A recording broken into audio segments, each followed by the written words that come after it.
ಬೆಂಗಳೂರು ಜನರ ಹೋರಾಟದ ಪ್ರತಿಫಲವಾಗಿ ರಾಜ್ಯ ಸರ್ಕಾರ ಏನು ಮೆಟ್ರೋ ದರವನ್ನ 2ನೇ ಬಾರಿ ಏರಿಸಬೇಕು ಅಂತ, ಗಾಯದ ಮೇಲೆ ಬರೆ ಹಾಕಬೇಕು ಅನ್ನುವಂತ ಯೋಜನೆ ಹೊರಟಿದ್ರು. ಅದನ್ನ ನಿನ್ನೆ ಕೇಂದ್ರ ಸರ್ಕಾರದ ಒತ್ತಾಯದ ಮೇಲೆ ಅದನ್ನ ನಿಲ್ಲಿಸಲಾಗಿದೆ. ನಾನು ನಿನ್ನೆ ಕೂಡ ಹೇಳಿದ್ದೀನಿ, ಇದು ಕೇಂದ್ರ ಸರ್ಕಾರ ತಾತ್ಕಾಲಿಕವಾಗಿ ಕೊಟ್ಟಿರುವಂತ ನೆರವಷ್ಟೇ. ಮೆಟ್ರೋ ದರ ಪದೇ ಪದೇ ಏರ್ತಾ ಇರುವಂತದ್ದು ರಾಜ್ಯ ಸರ್ಕಾರ ಇಷ್ಟು ವರ್ಷಗಳು ಹಿಂದೆ ಎಲ್ಲಾ ಸರ್ಕಾರಗಳು ಕೊಟ್ಟಂತೆ ಬಜೆಟ್ನಲ್ಲಿ ಶ್ಯಾಡೋ ಕ್ಯಾಶ್ ಸಪೋರ್ಟ್ ಏನು ಬಜೆಟ್ನಲ್ಲಿ ಮೆಟ್ರೋ ಕೊಡ್ತಾ ಇದ್ರು, ಅದನ್ನ ಈ ಸರ್ಕಾರ ನಾವು ದಿವಾಳಿ ಎದ್ದೋಗಿದ್ದೀವಿ, ನಾವು ಖಾಲಿ ಟ್ರಂಕ್ ಆಗಿದ್ದೀವಿ, ನಮ್ಮ ಹತ್ರ ದುಡ್ಡಿಲ್ಲ, ಆ ಕಾರಣಕ್ಕೆ ನಮಗೆ ಕೊಡಕ್ ಆಗೋದಿಲ್ಲ, ಅದನ್ನ ನೀವು ದರ ಏರಿಸಿ ಪ್ರಯಾಣಿಕರಿಂದಲೇ ತಗೊಳ್ಳಿ ಅಂತ ಹೇಳಿದ್ದಾರೆ.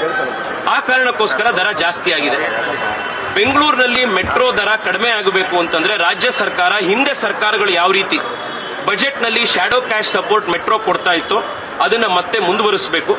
ಮಾನ್ಯ ಮುಖ್ಯಮಂತ್ರಿಗಳು ರಾಜ್ಯ ಸರ್ಕಾರ ಫೇರ್ ಫಿಕ್ಸೇಷನ್ ಕಮಿಟಿ ಎದುರುಗಡೆ ನಮ್ಮ ಹತ್ರ ಆರ್ಥಿಕ ಸ್ಥಿತಿ ಇವತ್ತು ಬಹಳ ಕಷ್ಟದಲ್ಲಿದ್ದೀವಿ, ನಮಗೆ ಇದನ್ನು ಕಂಟಿನ್ಯೂ ಮಾಡೋಕ್ಕಾಗಲ್ಲ ಅಂತ ಹೇಳಿದ್ದಾರೆ. ಇದು ಬಹಳ ಚಿಂತೆಗೆ ಇಡುವಂತ ಒಂದು ವಿಷಯ. ರಾಜ್ಯದ ಸ್ಥಿತಿ ಹೀಗಾಗಿದೆಯಾ ಅಂತ ಬರ್ತಾ ಇರೋ ಬಜೆಟ್ ಸೆಷನ್ ನಲ್ಲಿ ಮುಖ್ಯಮಂತ್ರಿಗಳು ಶ್ವೇತಪತ್ರ ಹೊರಡಿಸಬೇಕು.